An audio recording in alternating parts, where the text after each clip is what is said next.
Hello everyone and welcome to English Vibes, and I'm Shushant, and in this channel we explore the depths of literature, poetry and the great many aspects of English language. So stay tuned, please subscribe and like the channel, and also share with your friends if you find it helpful. In the last part we discussed a little bit about author of Salvatore-William Somerset Maugham, and in this part we are going to dig deep into the story. So let's start. Salvatore by William Somerset Maugham. This story is set up in Italy, Naples, Italy. So, and in the native, the pronunciation for Salvatore will be Salvatore. So, but since we are in an English class, so we'll continue with Salvatore. Salvatore by William Somerset Maugham. I wonder if I can do it. So here the author William Somerset Maugham starts in a very interesting manner. I wonder if I can do it. From the very beginning, he addresses the reader and he says, if he wonders if he can do it, do what? So we'll get to know about it later. So this is a very direct connection between the reader and the author. I wonder if I can do it. I knew Salvatore first when he was a boy of 15, with a pleasant face, a laughing mouth and carefree eyes. He talks about a person, Salvatore, and he knew that person when he was 15, since he was 15, and he described a little bit about his characteristics. What he says, he had a pleasant face to probably look at, a laughing mouth, maybe a cheerful person, and carefree eyes. So he, in his eyes reflected a very carefree nature, or somebody who's like a free bird, who don't like foundations. He used to spend the morning lying about the beach with next to nothing on, and his brown body was thin as a rail. He says that in the morning, Salvatore used to frequent the beach, where he used to lie almost naked without anything on his body, little clothes probably. On his brown body was as thin as rail. So here he describes more about the person. He was thin as rail, he says, and his body complexion was brown. It could be his natural complexion was brown, or since he used to frequent the beach where the sun is there, so because of the tan, it became brown. So it can be both ways. He was full of grace. He was full of charm. He was in and out of the sea all the time, swimming with clumsy, effortless stroke common to the fisher boys. Very significant thing he discloses here, that he used to, as he already said, that he used to frequent the beach and he used to love swimming there. And what is his mannerism? Clumsy, effortless. He's clumsy, at the same time pretty effortless. Stroke common to the fisher boys. Now he mentions that he belongs to the fisher community. Probably his family belongs to the fisherman tribe. Clumsy and effortless. He's clumsy yet effortless. Since when you must have, if you have seen it, fishermen, the relationship they share with the sea, the rivers, they are like an extension of the personality. So when they swim, if you have observed, any one of you have observed, they kind of like they know the waves, they understand the sea. So it becomes so effortless and also clumsy manner. You don't have to be, very in a particular manner you have to swim. It's very clumsy and laid back kind of thing. Scrambling up the jagged rocks on his hard feet, for except on Sunday, he never wore shoes. another characteristics common to fishermen. They barely wear shoes probably because of there's water. They don't want to ruin the shoes, or probably it comes in the way of the work. So they prefer moving around bare feet. And scrambling up the jagged rocks means climbing the rough rocks. He would throw himself into the deep water with a cry of delight. He certainly enjoys plunging into the seawater. His father was a fisherman who owned his own little vineyard, and Salvatore acted as a nursemaid to his two younger brothers. More information Somerset Maugham gives here. Says his father was a fisherman and owns a vineyard, probably a grape vineyard, and Salvatore is to take care of his younger brothers. It reflects his nature, a caring nature, a mother-like nature. He shouted to them to come inshore when they ventured out too far, and made them dress when it was time to climb the hot, vine-clad hill for the frugal midday meal. He shouted at his younger brothers, siblings, if they ventured too far near the sea, and he would help them dress up. Also, he had them climb the hot, vine-clad hill for frugal midday meal. Frugal means simple, plain midday meals. This pretty much shows the economical situation of the family. They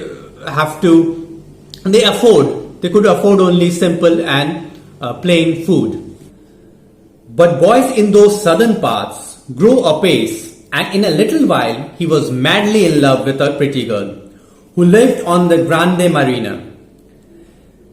Here author says that they lived in the southern part. I have earlier mentioned that the story is set up in Naples, Italy. And Naples is in the southern part of Italy. Grew apace in a little while.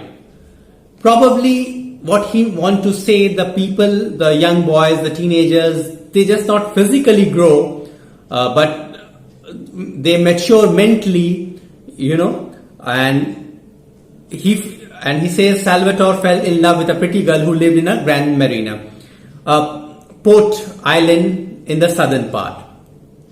She had eyes like forest pools, dark and deep eyes, and held herself like a daughter of the Caesar. Probably she belonged to an affluent family, so she carried that air in her personality. They were affianced, but they could not marry till Salvatore had done his military service.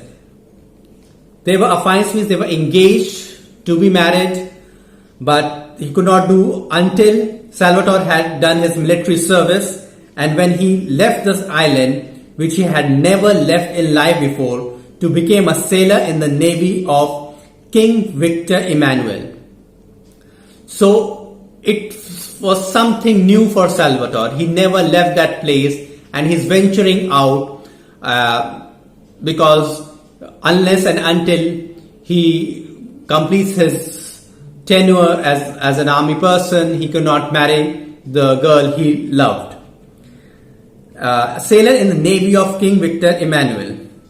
King Victor Emmanuel here refers to Victor Emmanuel I, who was the King of Sardinia and Duke of Savoy. Just a little historical anecdote for you guys. Sailor in the navy of King Victor Emmanuel, he wept like a child. Obviously, this experience is very new to him, leaving the familiar place, family, and going out. So he wept like a child. So it also shows a little bit of his, though he was a little mature in certain aspect, he was also a little immature in this sense. It was hard for one who had never been less free than the birds to be at the beck and call of others.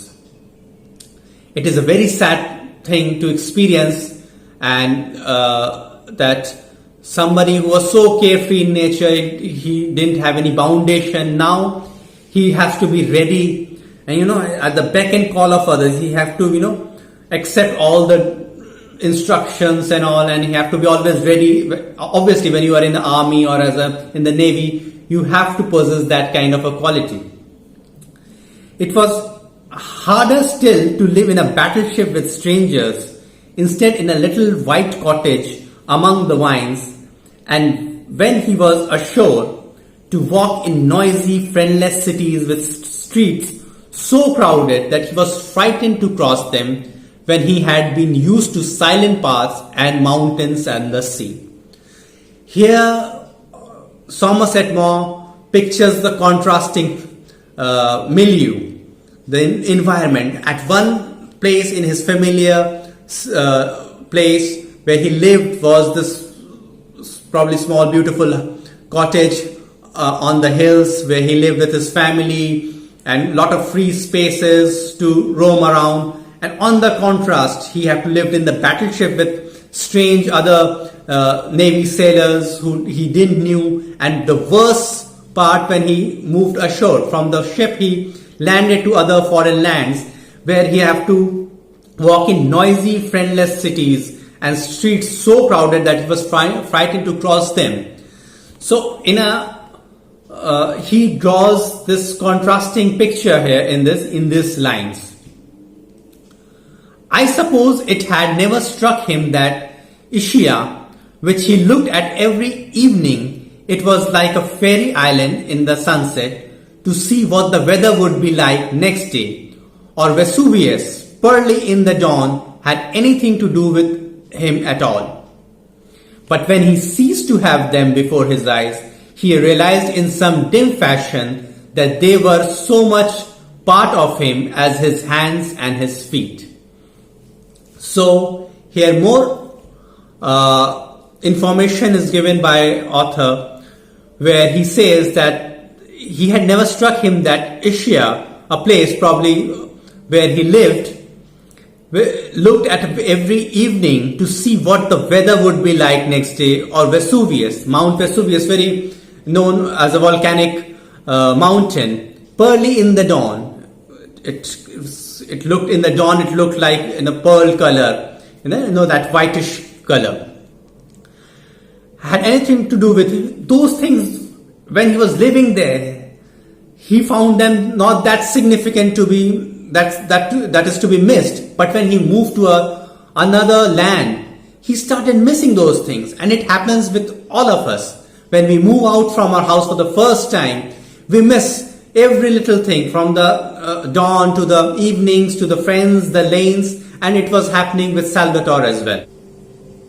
Had anything to do with him at all. But when he ceased to have them before his eyes, he realized in some dim fashion that they were as much a part of him as his hands and feet. It was like the place was an extension of his personality, of an extension of his existence. He was dreadfully homesick. He was missing his home badly, but it was hardest of all to be parted from the girl he loved with all his passionate young heart. He was missing his love, the girl, the beautiful girl. He was missing her badly. He wrote to her in his childlike writing long, ill-spelled letters in which he told her how constantly he thought of her and how much he longed to be back. Mark this thing. He wrote to her in her childlike handwriting, ill-spelled words. You know that he was a fisher boy who belonged to that community, and probably he was not that well schooled or anything, and he was not that articulate person. So he made a little mistake while writing those letters to his beloved. He was sent there and there. He was sent here and there, to Spezia, to Venice, to Bari, and finally to China.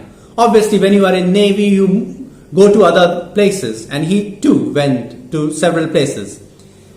Here he fell ill of some mysterious ailment. Okay, in China, he was ill, and it was some mysterious ailment, unknown illness that kept him in hospital for months. He bore it with the mute and uncomprehending patience of a dog. Mark this thing, this comparison when what Somerset Maugham draws here. He bore it with, he faced that thing with mute, without complaining and uncomprehending patience. People could not understand from where he got this patience. Of a dog. Here he compares that patience of a dog. Here two things we can infer. One, that how the degradation happened from where he was like more human, cheerful person there, and now when he moved to the army and he was sent to different places, his personality changed to a dog, a submissive dog who would take anything and everything muted. When he learned that it was a form of rheumatism that made him unfit for further service, his heart exulted, for he could go home. Now, later on he came to know that the ailment had a name, and it's rheumatism. It is a illness of the joints, the joints and the body aches a lot, and which makes him unfit to serve any further. And it gives him joy because now he can go home and he don't have to serve in the navy. He could go home, and he did not bother. In fact, he scarcely listened when the doctors told him that he would never again be quite well. What did he care when he was going back to the little island he loved, little island Ischia, so well, and the girl who was waiting for him. Now, it doesn't matter. His health doesn't matter to him. Whatever may be the warnings from the doctor, he is happy. He's going home. He's going to his love. That all matters to him. When he got into the rowing boat that met the steamer from Naples and was rowed ashore, he saw his father and mother standing on the jetty and his two brothers, big boys now, and he waved to them. Of course, he was unfit, so he was sent back, and when he was sent back, the people who came to receive him was his mother, his father, and his two brothers who are now older. Few years must have passed between the time he left his native place to the time he returned. His eyes searched among the crowd that waited there for the girl. He could not see her. He missed her beloved so much that when he returned, he was searching for her. He could not see her. There were a great deal of kissing when he jumped up the steps, and they, all emotional creatures, cried a little when they exchanged their greetings. Obviously, they were happy, and there were tears of joy when they received their beloved son, their brother, and there were a lot of kissing. In Italian culture, when you meet and greet, these things happen when you kiss on the cheek to show your affection. Extend. He asked where the girl was. His mother told him that she did not know. They had not seen her for 2 or 3 weeks. So in the evening, when the moon was shining over the placid sea and the nights of Naples twinkled in the distance, he walked down to Grande Marina to her house. He asked his mother where she is, his love. So they said that they have not seen her for 2 or 3 weeks, and so when in the night time when the moon was shining over the placid sea, the calm sea, he ventured out and went to Grande Marina to meet her. She was sitting on the doorstep with her mother. He was a little shy because he had not seen her for so long. Obviously, they were meeting after a long time, so he was a little hesitant, a little shy. He asked her if she had not received the letters that he had written to her to say that he was coming. He used to write letters to her and probably have written saying that he is coming back, and so he inquired whether she has received those letters. Yes, they had received a letter, and they had been told by another of the island boys that he was ill. Yes, they agreed that they did receive the letters, but also that they came to know from another island boy, probably a friend of Salvatore or somebody, acquaintance, that he was ill. Oh, but they had heard that he would never quite well again. The doctor talked a lot of nonsense, but he knew very well that now he was home again, he would recover.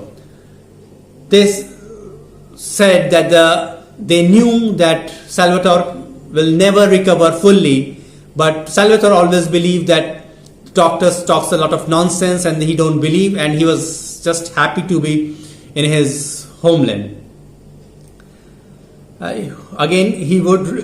But he knew very well that now he was home again, he would recover. He knew, he had this confidence in him that he is back and he will recover. They were silent for a little, and then the mother nudged the girl. She did not try to soften the blow. Nudge, probably with an elbow, she nudged her daughter to speak out what was on their mind. And what happened, the daughter, the girl who Salvatore loved, she did not try to soften the blow. Soften the blow, the blow here means the decision. So when you hit somebody, if you hit it with a very firm way, in a very hard way. So sometimes in our speech or in our the manner we convey, it hurts like that, like a blow. So they are about to disclose their decision. So what's the decision? She told him straight out, with a blunt directness of a race, that she could not marry a man who would never be strong enough to work like a man. Here, one very interesting thing. She told him straight out, bluntly she spoke, that blunt directness of a race. Probably she belongs to a race or class of people who are maybe a little insensitive, probably like earlier I have said that she carried an A, like she's the daughter of Caesar. So they belong to an affluent family. So for them, materialistic things matter, and so they have this blunt attitude.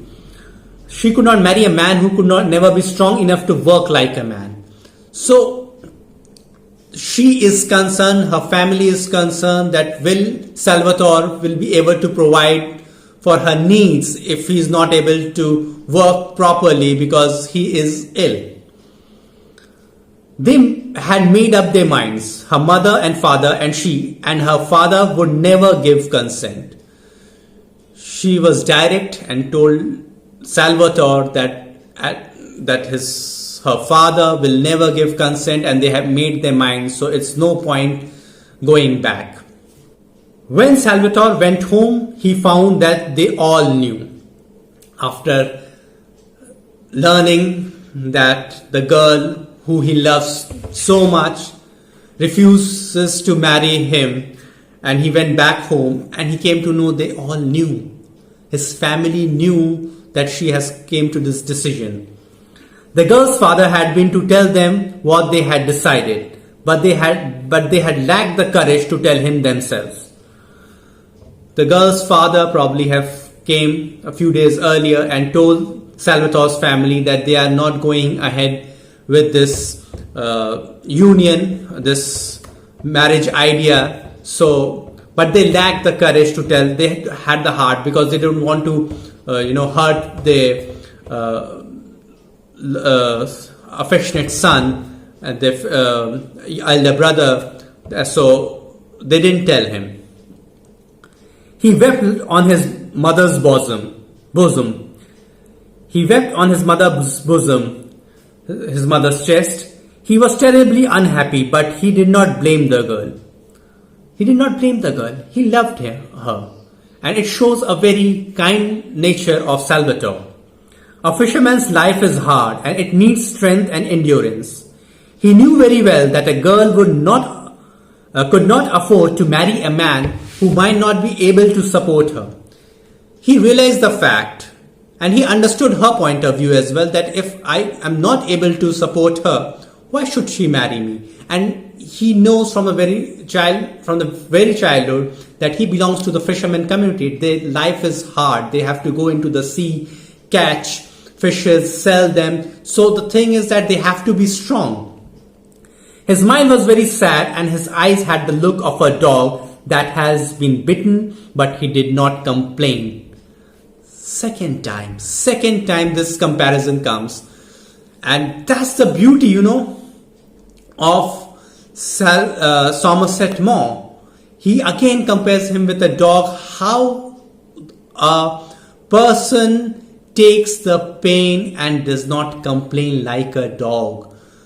We humans complain a lot, way more, but like a dog, he didn't complain.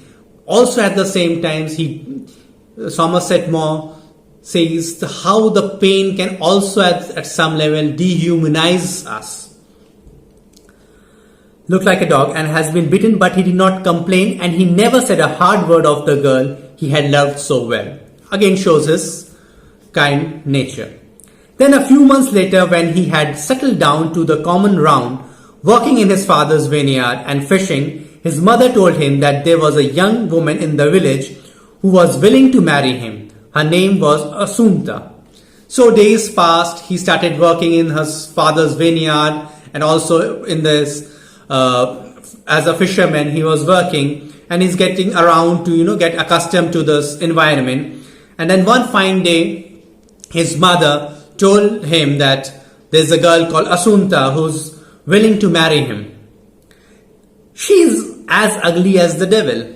This was his first reaction, Salvatore said, about Asunta. She was older than he, 24 or 25, and she had engaged to a man who, while doing his military service, had been killed in Africa. So, this lady Asunta is older than Salvatore, and Salvatore finds her ugly. Probably he has seen her many a times in the place, and she was 24 or 25, and most probably, definitely, Salvatore was younger than her, and she was earlier married to a military man who died in Africa. She had little money of her own, and if Salvatore married her, she would buy him a boat of his own, and they could have a vineyard that by happy chance happened at that moment to be without a tenant. Now there's a condition she puts, that she is willing to give him a little money to purchase a boat, and also set up a vineyard which is now vacant and there's no tenant, nobody's working on it. So if and only if Salvatore marries her. His mother told him that Asunta had seen him in the fiesta and had fallen in love with him. Probably some festival or get together where she has seen Salvatore. And mind you, Salvatore was a charming personality, as mentioned earlier. He had this very attractive personality. She must have fallen for that, and she's fallen in love with him. Salvatore smiled his sweet smile. Look, again, whether he is in pain or in a dilemma or happy, he always carried a smile. Salvatore smiled his sweet smile and said he would think about it. On the following Sunday, dressed in the stiff black clothes in which he looked so much less well than in the ragged shirt and trousers of every day, he went up to High Mass at the parish church and placed himself so that he could have a good look at the young woman. When he came down again, he told his mother that he was willing. Now, what happened on a Sunday? He went to the church, dressed well, unlike the regular clothes he wore when he was fishing or working in the vineyard. And he went, and there he saw Asunta, and he had a good look, and he came back and told his mother that he's willing to marry her. Well, they were married, and they settled down in a tiny whitewashed house in the middle of an handsome vineyard.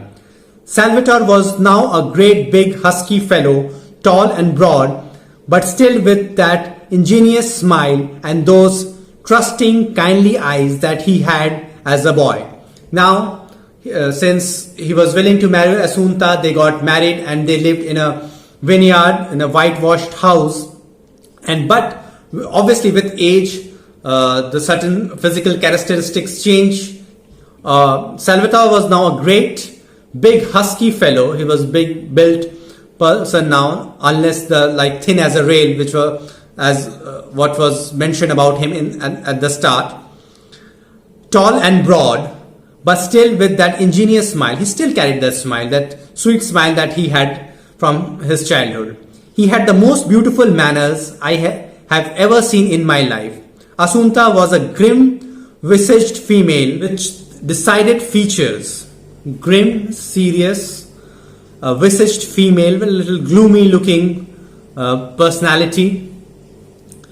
With decided features, and she looked old for her years. Probably she looked a little mature than her age. But she had a good heart, and she was no fool. Here, the author says a little bit about the characteristics, qualities of Asunta. I used to be amused by the little smile of devotion that she gave her husband when he was being very masculine and masterful. She never ceased to be touched by his gentle sweetness. Salvatore may act and work a little masculine or, manly, but she always, she was attracted to his sweet side. But she could not bear the girl who had thrown him over, and notwithstanding Salvatore's smiling expostulations, she had nothing but harsh words for her. Presently, children were born to them. But she could never bear the girl who left Salvatore and didn't marry him. But she could not bear the girl who had thrown him over, and notwithstanding Salvatore's smiling expostulations, she had nothing but harsh words for her. Presently, children were born to them.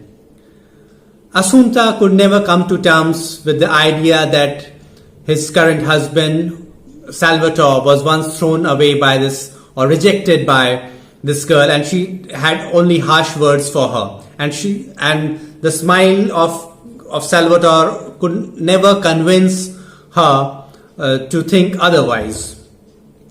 The author also mentions that now they have children. It was hard enough life. All through the fishing seasons towards evening, he set out in his boat with one of his brothers for the fishing grounds. Probably one of his younger brothers now is old enough to go out fishing with him. And it's a hard life. Fisherman's life is hard life. It was a long pull of 6 or 7 miles, and he spent the night catching the profitable cuttlefish, a kind of fish, cuttlefish. Then there was the long row back again in order to sell the catch in time for it to go on the early boat to Naples. At other times he was working in his vineyard from dawn till the heat drove him to rest, and then again when it was trifle cooler till dusk. So it paints the difficulties, the hardship of Salvatore and the fishermen community at large, where they used to go into 6 to 7 miles into the sea and catch cuttlefish and bring them back and ship them to Naples. So it portrays that picture, their daily hardship. Often rheumatism prevented him from doing anything at all, and then he would lie about the beach smoking cigarettes with a pleasant word for everybody, notwithstanding the pain that racked his limbs. So rheumatism kicked in from time to time, and it affected his work. And when he could not go and venture out in the sea, he used to stay at the beach, smoke cigarette, and always talk pleasant about other people. He was a nice-natured person, sweet-natured person, so he always had good things to say about others. The foreigners who came down to bathe and saw him there said that these Italian fishermen were lazy devils. They had this impression that obviously if the fishermen are resting, they are lazy. But the situation was something else. He was down because he had this illness. So he couldn't help that situation. Sometimes he used to bring his children down to give them a bath. They were both boys. Now, Assunta and Salvatore, they had children and both were boys. They were both boys, and at this time the elder was 3 and the younger less than 2. Somerset Maugham talks about the age of Salvatore's 2 kids. One was 3 and the second one was less than 2. They sprawled about at the water's edge, stark naked, and Salvatore, standing on a rock, would dip them in the water.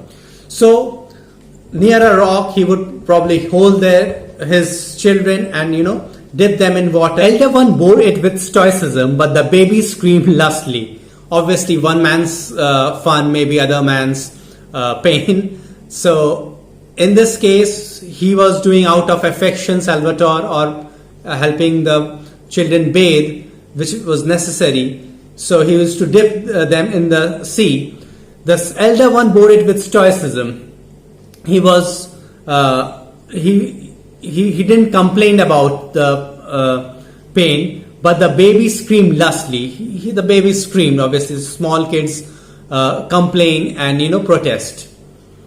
Salvatore had enormous hands like legs of mutton, coarse and hard from constant toil. But when he bathed his children, holding them so tenderly, drying them with delicate care, upon my word, they were like flowers. So this big, husky, broad-chested person, Salvatore, who had this coarse, very strong hands, as working as a fisherman, as a vineyard worker, he developed those strong hands, But when he was bathing his children, he was very gentle with that thing, like a flower. He compares it with a flower. So it happens. How much hardship the parents faces when it comes to the children, how they treat. Most of the parents, what they do it very carefully. They do it with utmost care and love. He would see the naked baby on the palm of his hand and hold him up, laughing a little at his smallness, and his laugh was like the laughter of an angel. His eyes then there was as candid as his child's. The sweet childlike nature remained with Salvatore when he was a boy of 15, when he was bathing in the sea and roaming around all day, to the time when he was a father taking care of his children. He used to hold his younger one in his palm and was amused by the little size of his baby, and he had that twinkle in his eyes, that same smile, just like his children. He bore the same smile. So now we come to an interesting last part of the story, where again the author started by addressing the reader. Now he again directly addresses the reader. I started by saying that I wondered if I could do it. Yes, he said that, and now let's discover what he meant by that. And now I must tell you what it is and that I have tried to do. I wanted to see whether I could hold your attention for a few pages while I drew for you the portrait of a man, just as ordinary fisherman, who possesses nothing in the world except a quality which is the rarest, the most precious, and the loveliest that anyone can have. Now, Somerset Maugham says that the challenge that he threw at himself was whether he can engage the reader through several pages about what? About a story of a common man, a simple man, but what stands out was a quality which that person possessed, Salvatore possessed. Heaven only knows why he should so strangely and unexpectedly have possessed this.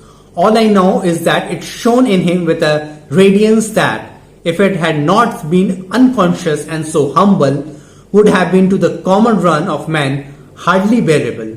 And in case you have not guessed what the quality was, I will tell you, goodness, just goodness. So, Somerset Maugham says, all the purpose of writing this story, because in human race, the humbleness, the simplicity, the goodness is lacking. So it makes it very rare if a person possesses that thing. And he also asks, if you have not guessed, he tells the reader, if you have not guessed what it is by now, I am telling you, that is goodness, simple goodness. Goodness of Salvatore, his heart. So this pretty much sums up the story and gives a moral how the goodness and a good heart, a beautiful nature, it attracts everybody. It attracted Assunta, who was a grim, gloomy person who was attracted to Salvatore. It also attracted the reader who were listening, who were reading to Somerset Maugham's narration, to his story. And in this fashion, Somerset Maugham, who started at the start, addressed the reader. Again, at the very end, he addressed directly to the readers, and he conveys the idea, the theme of the story, that goodness holds. Just not attention, but it holds dear in people's heart.